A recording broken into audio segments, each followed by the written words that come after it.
Hi everyone, welcome back to my channel. Thank you so much for watching my videos and please keep supporting me. ఈ వీడియోలో ఆస్ట్రేలియాలో education ఎలా ఉంటుంది, అలాగే మన ఇండియన్స్ ఎక్కువగా ఎలాంటి యూనివర్సిటీస్కి వెళ్తున్నారు, మాస్టర్స్ తర్వాత పిఎస్డబ్ల్యూ ఎలా ఉంటుంది, అలాగే పిఆర్ ఆపర్చునిటీస్, జాబ్ ఆపర్చునిటీస్ ఎలా ఉన్నాయి, వీటన్నిటి గురించి నేను మీకు ఎక్స్ప్లెయిన్ చేస్తాను. ఫస్ట్ మనందరికీ తెలిసినట్టుగా ఆస్ట్రేలియాలో ఎడ్యుకేషన్ క్వాలిటీ బాగుంటుంది. ఎందుకంటే top 100 in the world universities list కనుక చూస్తే ఆస్ట్రేలియాలో there are around 8 universities. PSW 2 to 4 years వరకు ఉంటుంది.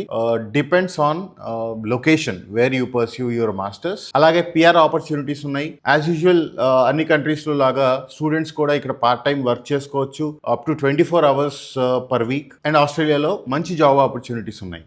ఆస్ట్రేలియాలో ఇంటేక్స్ కనుక మీరు చూస్తే మేజర్ ఇంటేక్ వచ్చి ఫిబ్రవరి. ఈ ఫిబ్రవరిలో most of the universities available ఉంటాయి. మోస్ట్ ఆఫ్ ద కోర్సెస్ అన్ని కూడా ఫెబ్లో స్టార్ట్ అవుతాయి. అందుకే దీన్ని మేజర్ ఇంటేక్ అంటారు. నెక్స్ట్ వచ్చి జూలై ఇంటేక్. ఇది ఫెబ్ అంత పెద్దది కాదు, కానీ మన ఇండియన్స్ చాలా మంది ఇంటేక్ వెళ్తూ ఉంటారు. ఫెబ్లో ఉన్నన్ని యూనివర్సిటీస్ కానీ కోర్సెస్ కానీ ఉండవు, కానీ most of the major courses అయితే దొరుకుతాయి.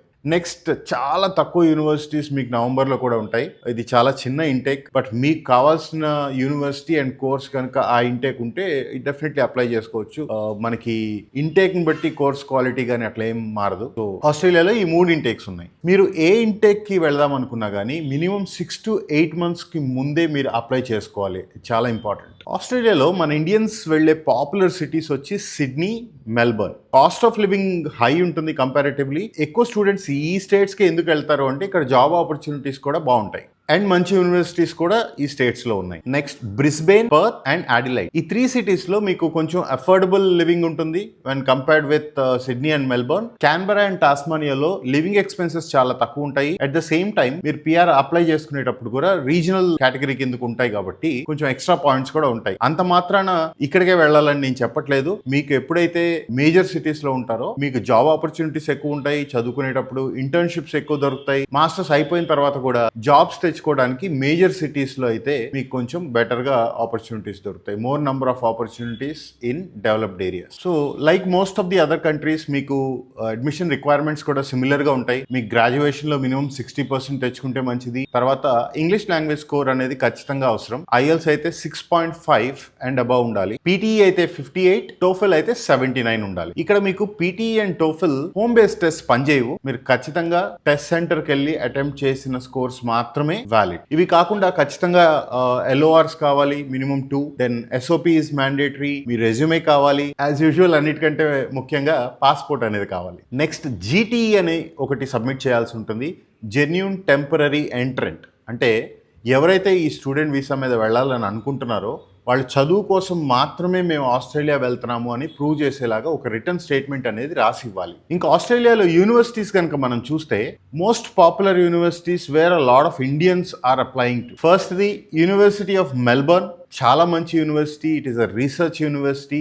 మంచి రీసెర్చ్ ఫెసిలిటీస్ అవైలబుల్ ఉంటాయి. Extremely good academic quality. Australia national university. ఇది కూడా చాలా మంచి యూనివర్సిటీ. ఇక్కడ ఐటీ అండ్ సైన్స్ కోర్సెస్ చాలా బాగుంటాయి. University of Sydney. ఇక్కడ హెల్త్ కేర్ కోర్సెస్ చాలా బాగుంటాయి అండ్ బిజినెస్ స్టడీస్ కూడా బాగుంటుంది. University of New South Wales. చాలా మంది మన తెలుగు స్టూడెంట్స్ ఇక్కడికి వెళ్తూ ఉంటారు. ఎందుకంటే ఇక్కడ ఐటీ చాలా బాగుంటుంది, ఇంజనీరింగ్ బాగుంటుంది. సో ఈ 2 కోర్సెస్ ఎక్కువ మన వాళ్ళు వెళ్తూ ఉంటారు కాబట్టి ఈ యూనివర్సిటీ చాలా వరకు చూస్ చేసుకుంటూ ఉంటారు. It is a good university. Next Monash university. Again very good management courses and IT is also good. Health care is also good in this university. Next affordable universities కనుక మనం చూస్తే university of Adelaide, Queensland university of technology, 2 కూడా affordable list లో ఉన్నాయి. At the same time deacon university అని ఒక university ఉంది ఆస్ట్రేలియాలో. ఐటీ అండ్ ఇంజనీరింగ్ కోర్సెస్ చాలా బాగుంటాయి ఇక్కడ. And university of Tasmania. ఇక్కడ కూడా ఫీజు చాలా తక్కువ ఉంటుంది. మీకు పిఆర్ అప్లై చేసుకోవడానికి కూడా ఈజీ అవుతుంది because of the reason.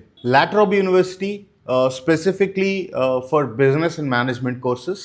And Griffith university. It is also good and affordable as well. మీకు ఆస్ట్రేలియాలో ట్యూషన్ ఫీజు ఎట్లా ఉంటుందంటే పర్ ఇయర్ టాప్ యూనివర్సిటీస్లో చూస్తే $35,000 to $50,000 వరకు ఉంటుంది. I'm talking about Australia dollars. అలాగే మిడ్ టియర్ యూనివర్సిటీస్ అయితే $25,000 to $30,000 per year ఉంటాయి. అఫోర్డబుల్ అయితే $20,000 to $25,000 per year మధ్యలో ఉంటుంది. As per the Australian rule living expenses వచ్చి $24,505 ఉండాలి. మోస్ట్ ఆఫ్ ద కాలేజెస్ కి అప్లికేషన్ ఫీజు వచ్చి $50 to $150 మధ్యలో ఉంటుంది. వీసా ప్రాసెస్ ఆస్ట్రేలియాకి చాలా సింపుల్ గా ఉండొచ్చు కనపడడానికి, but it is not about the number of steps involved, but it is about how carefully you apply.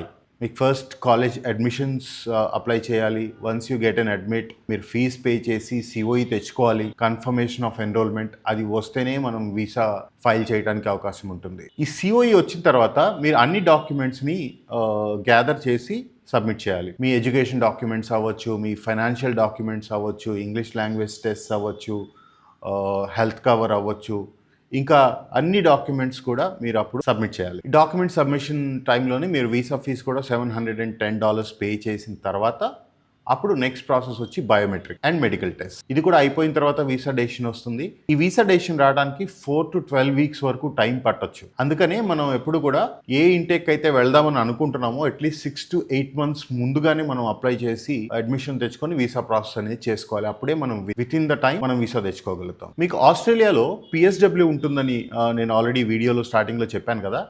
It is anywhere between 2 to 4 years. Major cities లో కనుక ఉంటే మీకు 2 years PSW దొరుకుతుంది. అంటే సిడ్నీ, మెల్బోర్న్, బ్రిస్బెన్ ఇలాంటి ఏరియాస్లో ఉంటే మీకు 2 years మినిమం PSW ఉంటుంది. అదే మీరు రీజనల్ ఏరియాస్లో ఉంటే పర్త్ కానీ, లేకపోతే డార్విన్ కానీ, టాస్మానియా కానీ, అడిలైడ్లో కానీ ఉంటే minimum 3 years or up to 4 years వరకు మీకు PSW దొరుకుతుంది. ఆస్ట్రేలియాలో PR ఆపర్చునిటీ కూడా ఉంది. అందుకనే చాలా మంది స్టూడెంట్స్ ఆస్ట్రేలియా ప్రిఫర్ చేస్తూ ఉంటారు. ఫస్ట్ మాస్టర్స్ కంప్లీట్ చేయాలి, తర్వాత PSWలో మీరు వర్క్ ఎక్స్పీరియన్స్ గెయిన్ చేయాలి. గెయిన్ చేసిన తర్వాత అప్పుడు మీరు PR అప్లై చేసుకోవాలి. ఆస్ట్రేలియాలో wide variety of job options మీకు ఉంటాయి. ఓన్లీ ఐటీ అని, నాన్ ఐటీ అట్లా కాకుండా మీకు ఆస్ట్రేలియాలో మైనింగ్ రిలేటెడ్ జాబ్స్ చాలా ఉంటాయి. సో మైనింగ్లో ఎలక్ట్రికల్ వాళ్ళకి దొరుకుతాయి, మెకానికల్ వాళ్ళకి దొరుకుతాయి, సివిల్ వాళ్ళకి దొరుకుతాయి. And more over IT jobs ఎన్నైతే ఉంటాయో అంతకంటే ఎక్కువగా నాన్ ఐటీ జాబ్స్ అనేది మీకు ఆస్ట్రేలియాలో దొరుకుతాయి. మీకు ఆస్ట్రేలియాలో పార్ట్ టైం జాబ్స్ కూడా బాగానే దొరుకుతాయి. మీరు 24 hours per week పనిచేయచ్చు. అండ్ మీకు హాలిడే సీజన్లో మీరు ఫుల్ టైం కూడా జాబ్ చేసుకోవచ్చు. ఆ 1 month, కొన్ని యూనివర్సిటీస్ 2 months కూడా ఇస్తాయి. అండ్ ఆస్ట్రేలియాలో మీరు ఫుడ్ డెలివరీస్ కనుక చేయగలిగితే ఒక కార్ తీసుకొని చాలా బాగా ఎర్న్ చేయొచ్చు. మీకు ఆస్ట్రేలియాలో ఆఫ్టర్ మాస్టర్స్ జాబ్ ఆప్షన్స్ కూడా చాలా బాగుంటాయి. If you are skilled, course ఏదైతే ఉంటుందో అది స్కిల్ లిస్ట్ లో కనుక ఉంటే మీకు జాబ్ కొంచెం త్వరగా దొరికే అవకాశం ఉంటుంది. పే బాగుంటుంది, హ్యాపీగా సెటిల్ అవ్వచ్చు. PR ఆప్షన్ ఉంది కాబట్టి మీకు ఆస్ట్రేలియా చాలా మంచి ఆప్షన్ అవుతుంది. కానీ గుర్తుపెట్టుకోండి, ఆస్ట్రేలియా వెళ్ళాలి అంటే they are very strict in terms of finances. మీరు అప్పటికప్పుడు అరేంజ్ చేసి ఫండ్స్ నేను చూపించేస్తాను అంటే కుదరదు. Between 3 to 6 months of old funds కావాలి. వీసా ఇంటర్వ్యూ లాంటిది ఏమి ఉండదు. కానీ it is all about how strongly you present your case, whether it is in terms of educational qualification, next financial scenario, ITRs కావచ్చు, లేకపోతే ఎడ్యుకేషన్ లోన్ కూడా పెట్టుకోవచ్చు, ఇబ్బంది ఏం లేదు. సో మీ ప్రొఫైల్ స్ట్రాంగ్ గా ఉంటే మీకు వీసా వస్తుంది. లక్ బేస్డ్ వీసాస్ అనేది అసలు ఆస్ట్రేలియాకి లేదు. ఇంతకు ముందు కోవిడ్ కి ముందు చాలా మంది స్టూడెంట్స్ వెళ్ళారు. ఓకే, ఐ అండర్స్టాండ్, డాక్యుమెంట్స్ కొంచెం అటు ఇటు ఉన్నా వెళ్ళిపోయిన వాళ్ళు చాలా మంది ఉన్నారు. ఇప్పుడు నేను అదేంటన్నా స్ట్రాంగ్ గా ఉండాలంటున్నావు, బట్ మా వాళ్ళు వెళ్ళారు, ఇంతకు ముందు ఇట్లా సెటిల్ అయ్యారు అని అనుకోవచ్చు. బట్ గుర్తుపెట్టుకోండి, things have changed a lot. Covid తర్వాత ఆస్ట్రేలియా వీసాస్ అంత ఈజీగా అయితే ఇవ్వట్లేదు, unless your profile is extremely good. Extremely good అంటే నేను 80% ఆర్ 90% అట్లా ఉండాలని నేను అనట్లేదు. Even if it is 65-70% also, మిగతా అన్ని డాక్యుమెంట్స్ కూడా మీకు పర్ఫెక్ట్ గా ఉండాలి. ఇప్పుడు మీరు ఫైనాన్షియల్ గా ఫ్యామిలీ సేవింగ్స్ అని అనుకుంటే, ఓకే, అసలు ఆ ఫ్యామిలీ సేవింగ్స్ ఎట్లా వచ్చినాయి, ఫ్యామిలీ ఇన్కమ్ ఏంటి, దానికి రిలేటెడ్ ITRs ఏంటి, ఇవన్నీ కూడా చూపించాలి. If it is an education loan, okay, very good, that's always a safer option. But what about living expenses, దాన్ని ఎలా మీరు సఫైజ్ చేయగలుగుతారు? ఇవన్నీ పర్ఫెక్ట్ గా కనుక మీకు ఉంటే డాక్యుమెంట్స్, మీకు ఆస్ట్రేలియా చాలా మంచి ఆప్షన్ అవుతుంది. స్పెషల్లీ నాన్ ఐటీ ఎవరైతే ఉన్నారో, అంటే ఐటీ అనగానే చాలా మంది US అండ్ ఐర్లాండ్ ఆలోచిస్తారు, which is good. Both are very decent options. Any given day, US is always for IT because more number of opportunities. That I understand. But non-IT మీరు civil కానీ లేదా electronics కానీ, electrical కానీ and mechanical, లాంటి కోర్సెస్లో మీరు masters చేసి మీరు career build చేసుకోవాలి అనుకుంటే Australia is definitely very very good option. మీరు పని చేస్తే పనికి తగ్గట్టుగా మీకు శాలరీస్ ఉంటాయి. అండ్ మీరు స్కిల్డ్ వర్కర్స్ అయితే మీకు మంచి రెస్పెక్ట్ ఉంటుంది, అక్కడ మంచి డబ్బులు సంపాదించుకోవచ్చు, రెండూ ఉంటాయి. ఈ ఎంట్రీ రిక్వైర్మెంట్స్ కనుక మీరు డెఫినెట్లీ ఫుల్ఫిల్ చేస్తాను అని అనుకుంటే స్ట్రాంగ్గా మీరు ఆస్ట్రేలియా గురించి ఆలోచించండి. It is a good option. మన కామెంట్స్లో కొంతమంది ఆస్ట్రేలియన్ యూనివర్సిటీస్ గురించి అడిగారు. సో ఈ వీడియో నేను అందుకే చేశాను.